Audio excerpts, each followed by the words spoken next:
a warm welcome to the hosts of the Bride of Alternate Ending. Hello, ghouls and goblins, and welcome back to Bride of Alternate Ending. I am your ghost, Brennan Klein, and with me, as always, is your co-ghost, Tim Brayton. How are you doing, Tim? I was doing so much better before you started doing that voice, but Yeah, me too. If you could feel the wheels coming off of it as about halfway through what I was saying. I could tell the point at which you realized that you regretted making that choice. Let's put it that way. Anyway, welcome back. We are Alternate Endings horror podcast where we talk about scary movies. Some scarier than others. Some are arguably less scary, yes. This month we are covering children's horror, and we actually picked 5 Disney titles specifically for our Patreon poll. Yes, in celebration of the release of Disney's second film titled Haunted Mansion, based on Disney's theme park attraction, The Haunted Mansion. Mm-hmm. I cannot wait to see what the box office numbers are for that, because I could go either way. I have no idea. I could easily see that movie making a grand total of like $40 million over its lifetime, but apparently it's kind of selling okay in pre-sales. Yeah, we'll just have to see. I don't know. It's going to be something. Anyway, so our kind Patreon folks voted for us to watch Something Wicked This Way Comes from 1983, but I was a dum-dum and didn't check if it was streaming, and it's not. So, which, to be fair to you, I feel like every single piece of media owned by the Disney Corporation is or was streaming on Disney Plus. So why would you not just assume? Yeah, I totally did, because it's not like fucking Song of the South. I know I'm not going to find that in the legit places, but it just made sense to me that it would be there, and it's not. So I'm going to need to take a moment. I'm acquiring it. It is coming to me. But so we're swapping the episode that we were already planning on doing for 2 weeks from now. We're going to do that. And then 2 weeks from now, we're doing Something Wicked This Way Comes. But so basically the twist ending of July is happening early, which is that we really decided to do children's horror because we wanted to watch Zombies 2. We knew we wanted to do the entire Zombies trilogy, and we needed to come up with a relatively decent excuse, and this presented itself as a more than decent excuse. Absolutely. To do Zombies 2. And remind me, so because we watched Zombies a couple months ago, I think during Musicals Month, but the reason we watched that is because you were specifically recommended Zombies 2. Is that correct? Yes, and in a wonderful fit of irony, when I was watching Zombies 2, I communicated that fact to the friend who had recommended to me, oh God, you've got to see Zombies 2. It's so just broken and weird. And she didn't know what I was talking about because she had so fully forgotten that these movies existed.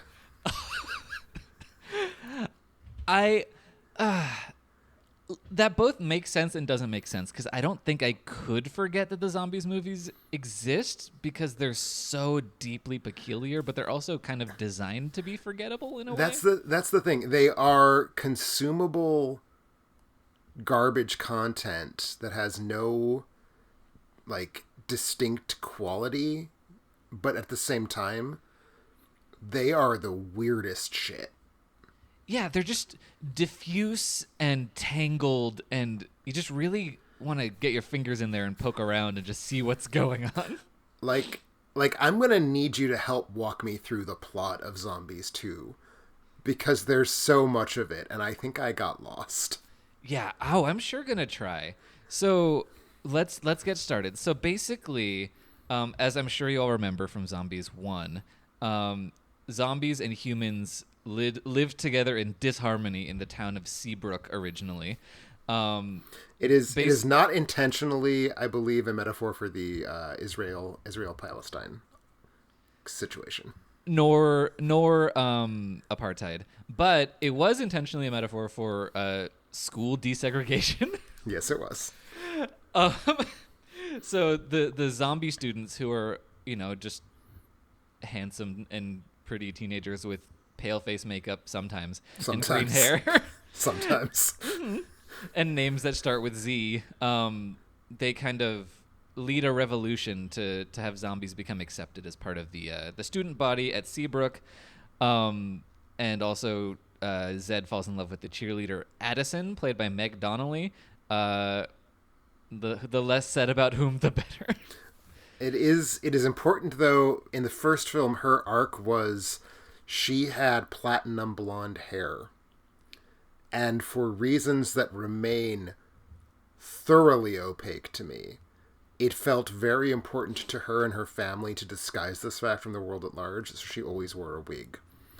Yes. And her big, like, you know, we're all our own special people and we shouldn't hide our lead under a bushel, was to stop wearing a wig so that everyone could be like, oh my God, you indescribable freak of nature, you have beautiful platinum blonde hair and are conventionally attractive. And it's all very weird. Yes. I mean, the concept is that Seabrook is like that Edward Scissorhands neighborhood where everything has to be perfect, ? But like, yeah, it's a deeply stupid metaphor that doesn't make sense, but has a lot on its mind. Speaking of, Zombies 2. So all of your friends from Zombies 1, we're back again. We've got the cheer team. We've got Addison. We've got her mean, gay-coded cousin Bucky. We've got the 3 ACs who are like his sidekicks. They're named like Stacy and Tracy and something. It's JC in this case, and actually that is our one friend who did not come back. I think it's Stacy and Lacey are the ones who have returned. Yes. Tracy did not come back from the first movie due to scheduling issues with another Disney Channel property. Quote unquote scheduling issues. He was like, oh no, oh, I'm taking a shit that day. I'm so sorry. But yeah, so now we have a black AC instead of an Asian AC. Because Seabrook is a post-racial utopia, except as it relates to zombies. I feel like that's actually not a terrible way to play it, and I think a lot of stories about tortured metaphors for race do actually tend to go that route, and I think it's cleaner, I think, that way. Yeah, perhaps. But anyway, same way like when Star Trek is doing a story about race, they sort of always make a point to kind of racially blind cast the aliens who represent whichever minority is in question. Yeah, I suppose you're right there. But yes, anyway, so we have this kind of like tentative truce where like there's now like a zombie core as part of the cheerleading team, but the human cheerleaders still aren't super happy to be working with them, but they are doing it. Bucky is the kind of person who will like sullenly go along with the letter of the law, but is clearly going to vote for like the most racist reactionary Republicans he can get his paws on. Yes, exactly. It's all that internalized homophobia, you know? Exactly. But anyway, so now Seabrook is an oceanside forest mountain town, as we know. Mm-hmm. And so, oh my God. Okay. So Zed wants to ask Addison to the prawn. Get it? Prawn. Because instead of prom, it's prawn because they're the fighting shrimp because it's Seabrook, and that is a joke, allegedly. And it is a joke that is given somehow even more attention and oxygen in the movie than we are currently giving it. Yeah, it's they want to make sure we understand this wordplay. Yeah, and it was so devastating to me that I just shut my brain down, and every time they said prawn afterwards, I just added the M in. You kind of have to. If you're going to make it through the movie, that's one of the things that I think you have to just like black out. But so Addison is at cheer camp.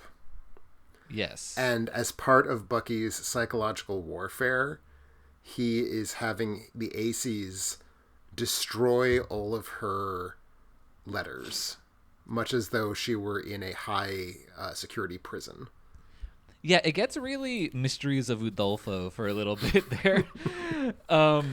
Yeah, so they're shredding her letters that then get made into pom-poms later, which is kind of cute. And she immediately understands that when they hand her the pom-poms made of her shredded letters, that's what she's holding, and it's kind of horrifying, honestly.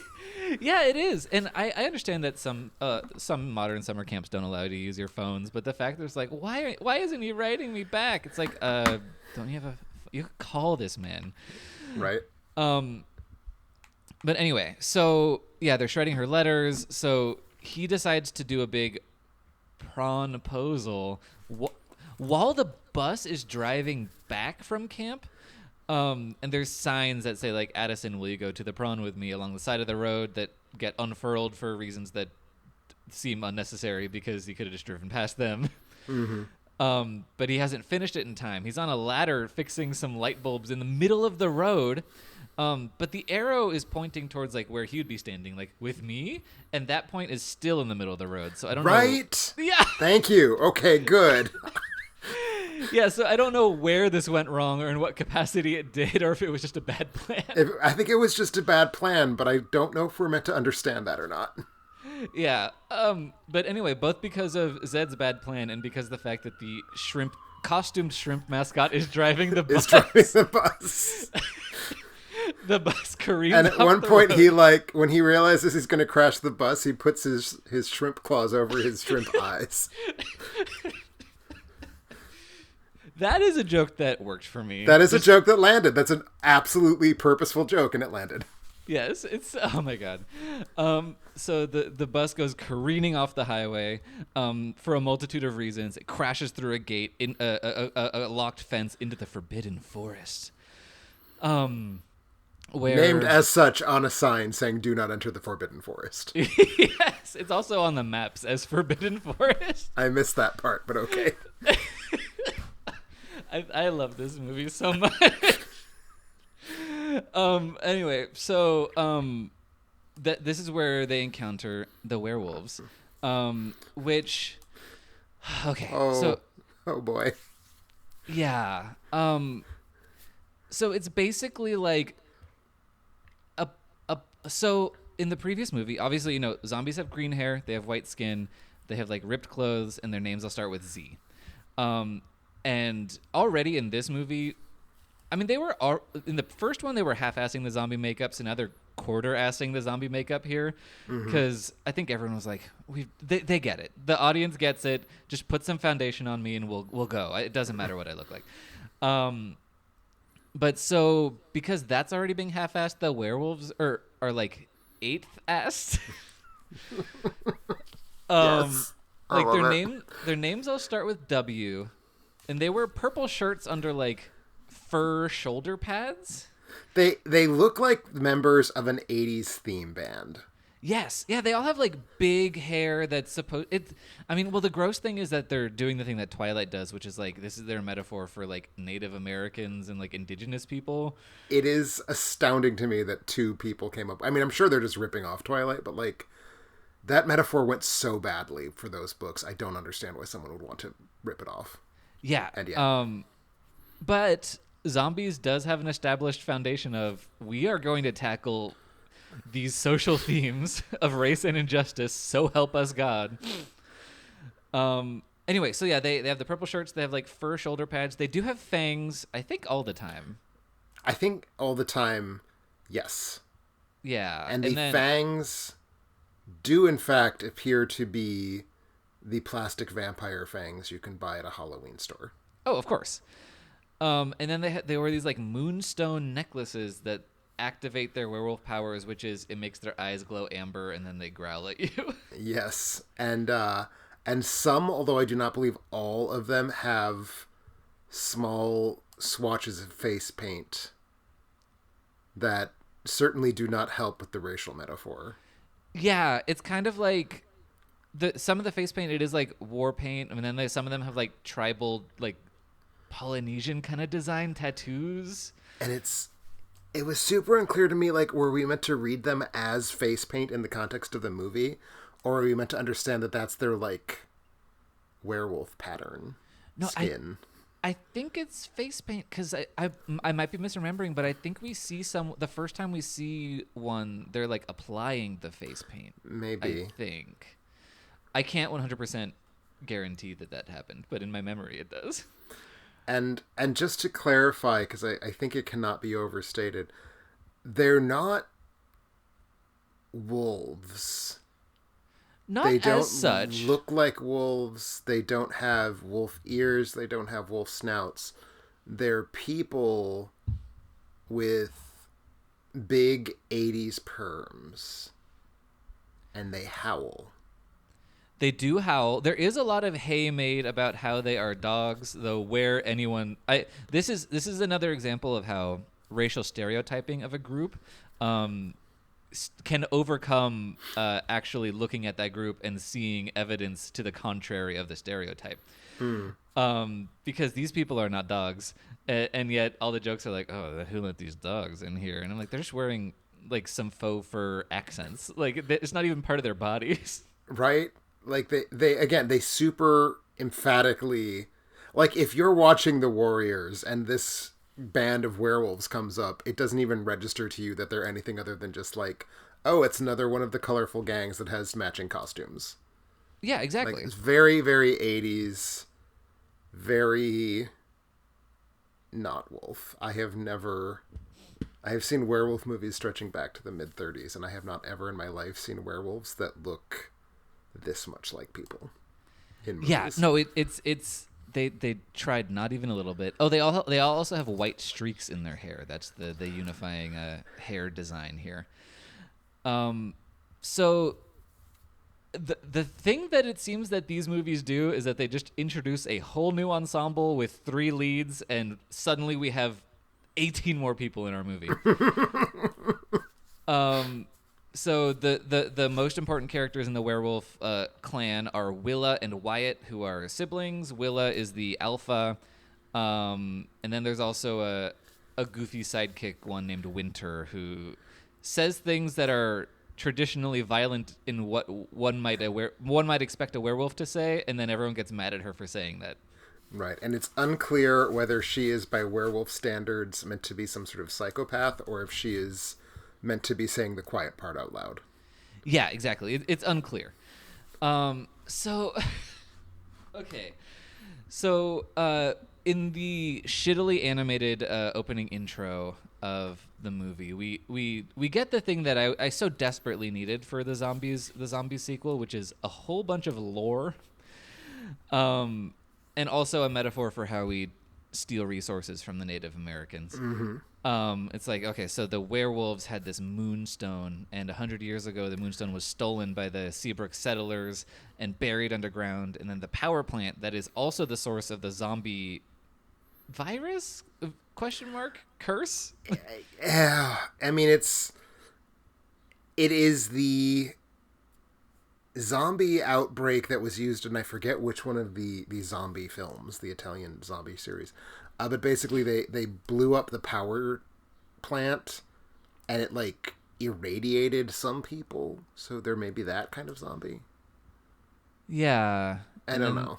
They can have kids, but Zed can kiss Addison, and she's not worried about, like, becoming catching a zombie. It. Right. It is unclear to me after 2 movies now if these zombies are the kind that you, like, if you bite someone, if they turn into a zombie, or if they just tear you apart and eat you. Yeah, that is unclear. Although, like, canonically, they do eat brains if they take off the little they're cannibal zombies. They're definitely cannibals. Yeah. Well, so yeah, that's something. But anyway, so basically, crashing through into the Forbidden Forest has unleashed these werewolves upon the town. Well, actually, the townsfolk don't even know it yet, but Addison saw a werewolf, so all of a sudden, like, there's the fear-mongering mayor, who is Addison's mom. She reinstates all of the anti-monster laws, which doesn't really affect anything except for the zombies being able to go to prom. Literally, like, it does not prevent the zombies from being able to run for high-ranking student government positions. And they still stay at the school. And they still go to school. And it seems like they are... The separation between Zombie Town and Seabrook is back in place, and curfews have been reset. But it's a bit pick and choosy. Just as whatever serves the narrative the best. But so Zed is running for student body president. He's a single issue candidate. He just wants to reinstate zombies at prom. But then there's this whole thing about how Bucky's running for president, and if he wins, then he'll need a replacement as cheer captain, and that'll be Addison. And then, so basically, whoever wins either Zed or Addison will lose the position that they want. And that is a conflict for about 50% of the movie, and then they forget about it completely. The werewolves really want to find the Moonstone, which will be complicated or potentially ruined by the imminent destruction of the power plant. Addison may or may not be a mythical, super legendary alpha figure who will lead these werewolves to the Moonstone, and she's kind of being courted by the Wyatt against Willa's the brother. Yes, by the brother, to like learn about the werewolf ways and try out one of their hairstyles in a way that looks. She gets a werewolf makeover. She does. It is incredibly appropriative in a way that I can't really express because it's not evoking necessarily something specific, but it is wrong. And there's a lot of things going on in this movie. But obviously everyone becomes friends in the end. And And I like that you just kind of glossed past the third act, because the third act involves stuff. It's like whole lot of stuff. They dig up the big crystal that glows purple. That's the Moonstone. And then they have to like dance off in front of the Moonstone to something. And I don't know what something is. No, they just got distracted because they're teenagers. So here's the Moonstone. They need the big stone to recharge their moon necklaces. Otherwise, they get sick and die? ? So the reason that we only see werewolf teenagers is because all the elders are so sick they can't leave their cave. Right. So they need the Moonstone because their precious life-giving resource has been stolen by the colonizers. So after the fact, so they do a dance fight to stop the building from being demolished, but then it gets demolished anyway. It canonically by accident, although it made sense to me that the people in charge would have just lied and done it anyway. But they were just like, oh no, oops, the bombs went off. But then like a sinkhole opens up and they do save the Moonstone thanks to Zed's zombie powers. And then they just bring it to the prom and dance while it's like kind of a centerpiece. Not for any reason that I could tell. Thereby allowing their sick elderly relatives to continue to suffer for another evening before they're bringing it home. The Moonstone goes to prom sequence is where I felt like my brain was just starting to reject the movie. And that's what I was just confused by. Yeah. And there's only like 6 minutes of movie left at that point, but those 6 minutes took me like 4 hours to get through. Yeah, time dilates while they're dancing at the Moonstone prom. Yeah, so that's kind of the shape is a strong word. But that's kind of the shape of this movie. That's kind of the laundry list of content. Where do we start talking about it? Well, we could just say, how do you think it stacks up to Zombies 1? Okay. I liked it better than Zombies 1. I agree. Okay, great. You know what? You tell me why, and then I'll chime in. So I will say I think it is a worse film that is goofier. So given that quality was already, it's not like we're going from like a great movie to a bad one. We're going from a lousy movie to a lousy movie. But in this case, it's so fucking nuts. Mm-hmm. There's so much just random bullshit. Bringing in the werewolves was one more chunk of characters than the screenwriters were capable of balancing in the 85 minutes they had to fill. Mm-hmm. And it just becomes this kind of like pile up of scenes that don't necessarily lead into each other. It's like they sort of remember what ongoing conflicts they have, and every now and then they're like, and this is going to be a scene about how Bucky is a manipulative schemer, and this is going to be a scene about how Zed's little sister wants to adopt a werewolf as a pet, which is a thing that happens, which just makes everything so much more complicated metaphorically. But there's a it's just nuttier, so it's more fun because nuttiness is fun. Yeah, nuttiness is fun, and also the original Zombies had a couple moments or a couple jokes that landed, and I think this one has probably twice that number, which makes it about 5. Yeah, no, it felt more funny on purpose and a little bit breezier. Yeah, And I mean, well, they're still pretty bottom of the barrel jokes, but like there's one of them's performed quite well. There's the werewolf is talking to Zed's smart friend Eliza, and she's like, "Oh, well, you're smarter than he looks," and Zed gives like a pretty good reaction face to that. And one of the jokes actually lands because of Meg Donnelly's performance of it, which was shocking. So there is one Meg Donnelly moment that exists that I can point to and go, "Hey, she did something." which joke was that? I'm not recalling it.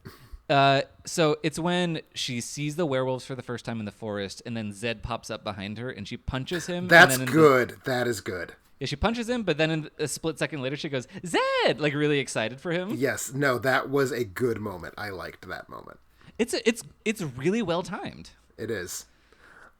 I will say the one thing that I especially liked is a strong word. The one thing that I thought got us closest to working in Zombies 1, I just enjoyed seeing wide shots of groups of people dancing in a movie musical. You don't see a whole lot of that anymore. And I wouldn't say that the dance numbers were anything particularly special, but they at least were like big and legible. I think in general the dance numbers feel a little bit more, not even sedate. I think they're just not shot as well, maybe. Yeah, and they do feel a little more canned. Like, Yes. there's nothing on the level of the kind of awesome trampoline floor sequence in the first movie. Right. Although there is a pretty cool limbo stick hopscotch game that they're playing in one of the dance sequences in the werewolf cave, where they're using these sticks to form like a kind of grid plus sign thing that they're kind of hopping around, and then they're moving the sticks and kind of rearranging the pattern. Yeah. And that's kind of neat as a visual idea. I think that's both the best choreography and probably the best songwriting in this movie. Probably, although I do think the songs in general are a little bit more of an improvement. I think so. There's at least there's a texture to them that isn't there in the first movie. They are still unpleasantly auto-tuned. Yeah. But And more of the characters Wyatt seem to be needs able to. it. Oh god, yes. I feel like there is a little bit more genre flexibility. Yeah, than there like was.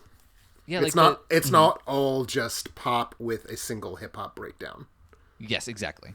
And the what I think is incontestably the best song is the kind of introduction to the werewolves. It's called "We Own the Night." It's sung largely by Willa, the alpha werewolf, and it's kind of got this like sexy, sultry, like Rihanna music video vibe to it that I really enjoyed.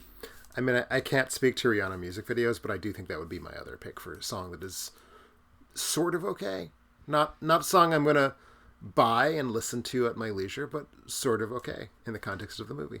Which is, again, a huge improvement. A huge improvement. The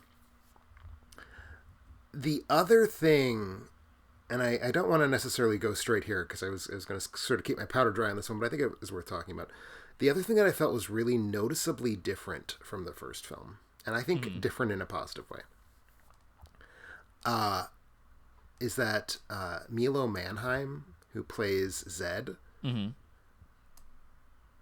seems to have entirely stopped taking the material seriously. Like, not that any of these people were treating it, like they were doing Hedda Gabler or anything like that.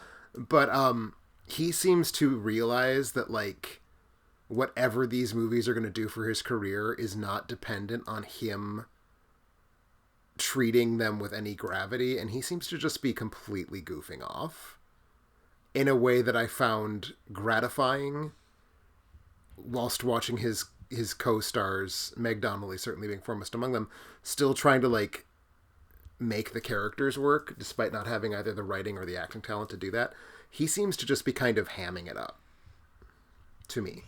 Yeah, no, I get that vibe too. And in general, like, there is a wider loosening in this movie of, like, that quite palpably very many departments gave less of a shit this time. And sometimes that suffers. Like, it's a less aesthetically interesting movie, even if the first one was interesting because it was kind of repulsive.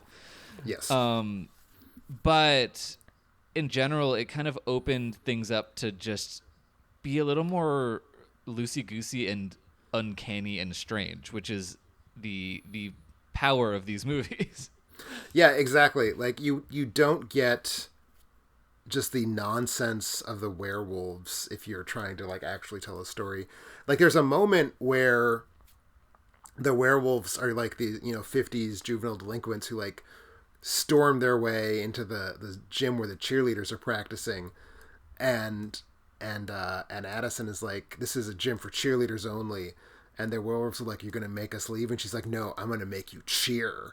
Yeah. And then they just spontaneously have a cheer battle, and at the end of it, everyone's fine, like they're buddies now. And like, that's the kind of just absolute non-storytelling that I think doesn't happen if you're trying, and I like that about it. I like that it feels like it's just kind of anything goes. They're just gonna follow the winds as they blow and see where the movie takes them. Like, it is written that these people will all be friends at the end of the movie, and right. Everybody knows this. So, like, there's a part where Zed kind of, so during his speech at the presidential debate, he accidentally zombies out and freaks out everyone who he had been starting to win over. And then 2 scenes later, Addison is like, well, we need to team up with the zombies and the werewolves to save the Moonstone. And all the humans are back there in it. They're ready. And we don't even see the scene of her giving the impassioned speech to convince them to help. It is off screen because it's like, we know it happened. It's fine. We don't need to give Meg Donnelly a monologue. We surely do not. The gap in quality between Meg Donnelly and the rest of the cast seems magnified in this film to me. I don't know if I necessarily agree because of that one exact moment where she delivers a joke and I liked it. That's fair. But because that's so early on, it kind of colored my experience for the rest of the movie where I was like, maybe she did something. She did do something. It's weird because in a way she's like the only character who has an arc. Yeah.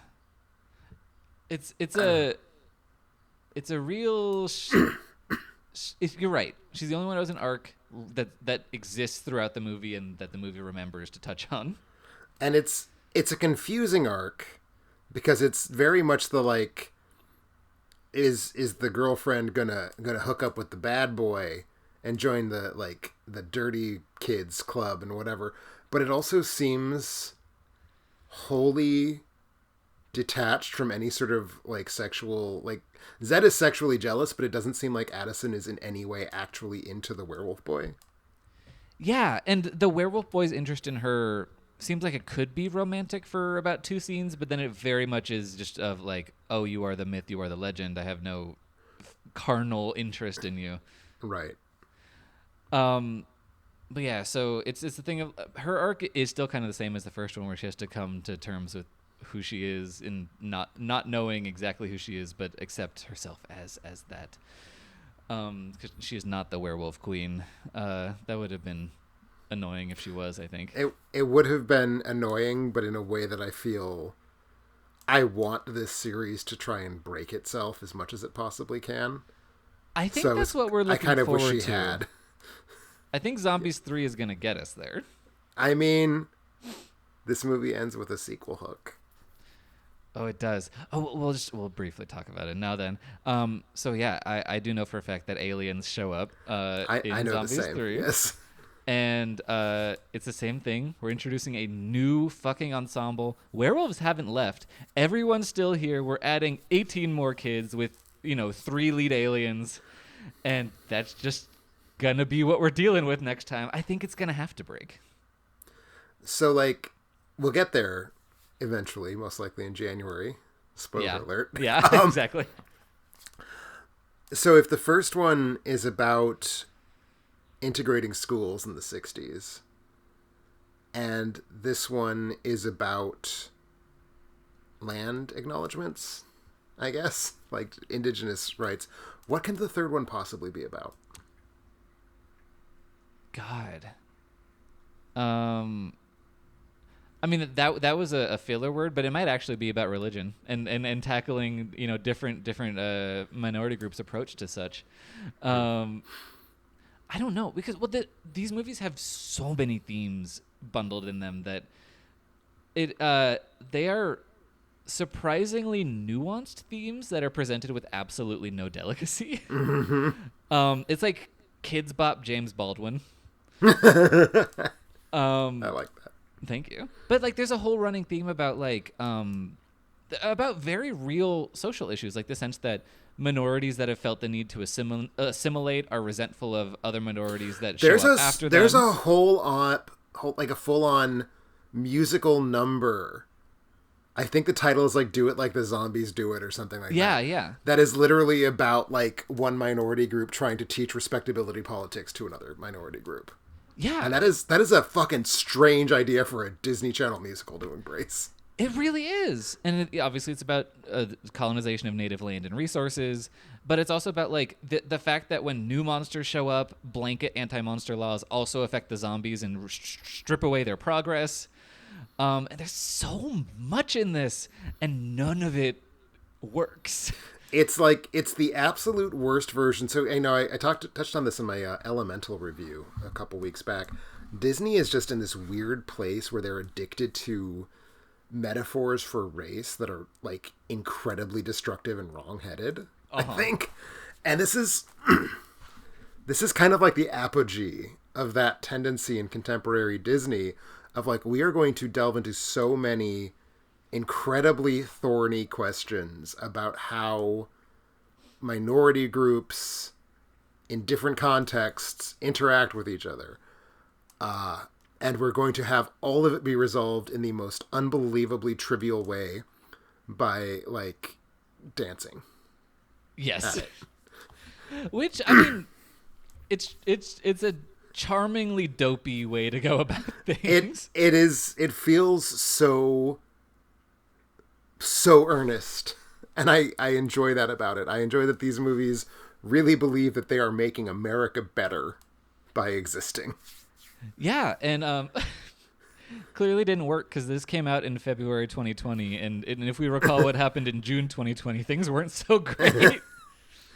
It's because not enough people watched Zombies. Mm-hmm. Oh my god. Yes. Okay. So wait. So what? Oh my god. So that means that Zombies 3 is going to be a pandemic production. Oh god. And it has 18,000 people in it. Holy shit. I hope there's Zoom. I hope they just film all their goddamn parts on Zoom. We'll have to keep an eye out for any wonkiness that is added to the already wonky, wibbly wobbly universe here. Oh, because like on top of everything else, this is apparently the first Disney Channel original movie musical shot in anamorphic widescreen. Because sure, why not? Let's do that. That's according to the IMDb trivia. I certainly am not. I have not seen nearly enough of these to know if that's true. It is shot in anamorphic widescreen. There's no question about that. That has completely just defeated the filmmaking team. Like, they don't know how to deal with that aspect ratio. Like, the director, Paul Hohen, is that his name? I think, yeah. Yeah, Paul Hohen just seems like at a complete, utter loss for how to stage things in that kind of width. So like any subsequent technical complication, I do not wish to see what happens to them when they try to incorporate that. Oh, I do. I'm very I do. I should rephrase. I am very excited to see. At the same time, I expect it to be mortifying to watch, which will be good for us. Oh, for sure. So wait, so what do you think Zombies 3 is going to be about?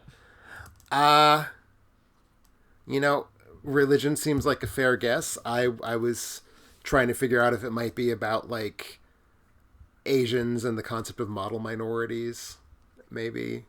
I don't really know.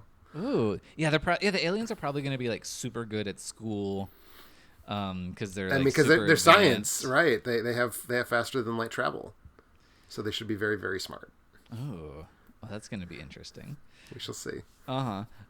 Speaking of, one of the other jokes that I think really works is that the werewolves are like, sure, we'll come to school, and the coach is like, well, the Forbidden Forest is in the school district, so they're allowed to come. And it was some real "there's no law that says a dog can't play basketball" energy. Yep.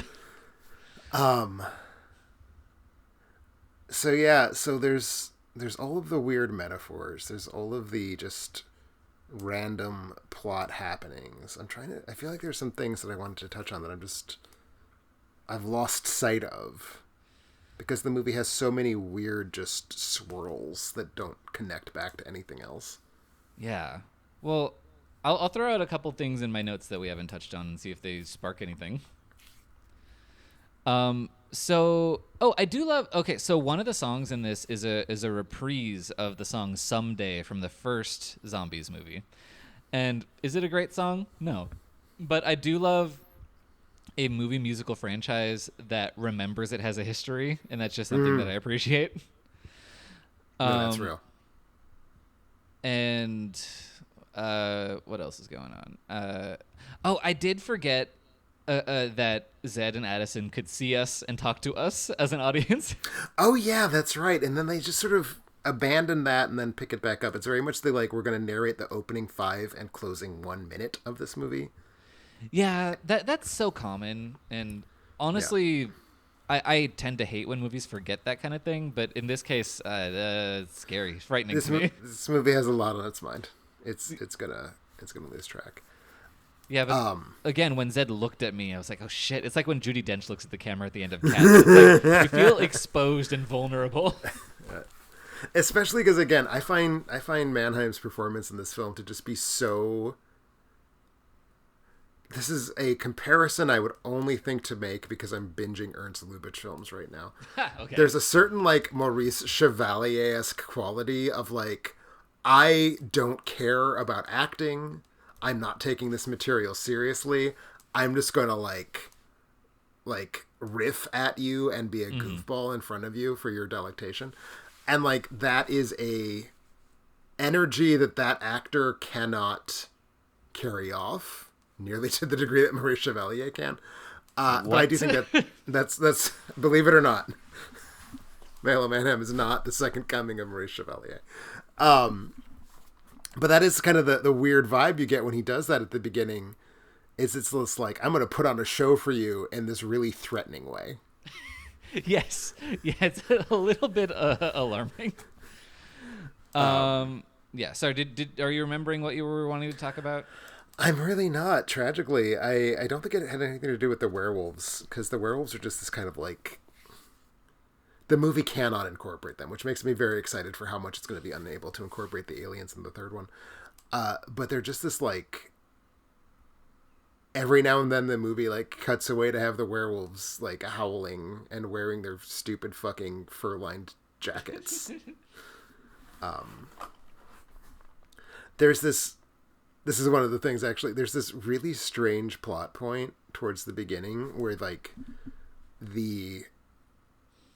in order to make the zombies feel bad, the Bucky arranges a competition between the A cheer team and the Z cheer team, and of course, through means that are not really made clear, the Z team ends up pulling out a last minute victory by being just that good at cheer. But the whole point is it's the cheerleading team with zombies on it, so let's diminish them. And then when they do their big dance numbers, there's no zombies visible. Did you notice that? Not in that part, but I did notice in the presidential rap battle, they divide the zombies and the humans, and most of the zombies don't even have makeup on. So I think that's probably where that came from. That could also be. But also, weirdly, the obstacle course that they win at the end, they're doing a completely different obstacle course than the humans are doing. And one that is, in fact, much easier. So it was hard to to be excited for their win. Right. Yeah, no, it's a movie that doesn't care. And at a certain point, I should find that obnoxious, but like, this is not a property to care about. So I think that the energy that brings is sort of very exciting to me. Yeah. And a pretty decent CGI crumbling building at one point when they destroy the power plant. That was kind of fun. That's not at all bad. Yeah. So, this is a movie that can, have cheerleaders fight zombies and werewolves emotionally, and a crumbling building and dance numbers, and I don't know. I'm in it. Like I'm having a nice time. There's a shrimp that drives a bus. There's a shrimp that drives a bus. It's a fucking silly movie, and it does not mind being silly, and I like that. I think it's terrible, but I think it's very lively. Yeah, it's lively. There's just a zestiness to it that cannot be matched by the very anodyne thing that like anodyne subgenre that it comes out of, and that it is in many ways still doing, but just all of that zaniness is just cannot be contained. Right. Yeah. Anyway, Zombies 2. I think I'm tapped out on Zombies 2. I feel like I need to recuperate a little bit and get ready for Zombies 3 in a few months. Yeah, we will have a couple months, and I think that's the right amount of time. I think so. I think binging these movies would murder my soul. Yeah, I don't think I could have watched this right after Zombies 1. No. And I'm also like in no hurry to watch Zombies 3. No, but it will be a delight when it's back in my eyeballs. Exactly. But yeah, that distance does need to happen, and then I can. We're in some ways mimicking the gaps between the original movies, just on a more truncated schedule. That's right. But yeah, I actually am very excited to try and scope out what are pandemic limitations of this movie. Like, is anyone in the same shot? Like, what is going on here? It's gonna be fun. We will find out. It'll be something to look forward to. Oh boy. But yes, another thing to look forward to is we are going to do Something Wicked This Way Comes in 2 weeks, so get ready for that. Disney's most sustained attempt to do like actual horror, I think. Yeah. For like a family audience. All right. I'm excited to check that out. And Diane Ladd is in it, and this will be our second movie with her, right? Was she? That sounds. Yeah, that sounds. She's right. Laura Dern's mom, right? Yes. Okay, yeah, she was in Carnosaur. That's right. Yeah, so I'm excited for that. And Jonathan Pryce. I was gonna say like Jonathan Pryce is the first place my mind goes, but if you're a great big Diane Ladd fanboy, I'm not gonna ruin that for you. She was the best performer in Carnosaur. By far. The things I remember from that movie are Diane Ladd and then the Alfred E. Newman picture just on fire at the end. God damn, that was a weird movie. Whew. I mean, yeah, it was a very weird movie. Anyway, Zombies 2. Thanks so much for listening. You can find more of Tim's reviews and mine, this podcast, and the regular Alternate Ending podcast at alternateending.com. If you want to vote for the things that we watch in what is typically the first episode of each month, please join our Patreon. You can find the link there also on alternateending.com. Thank you so much for listening. Bye-bye. Bye, everyone. She ate me.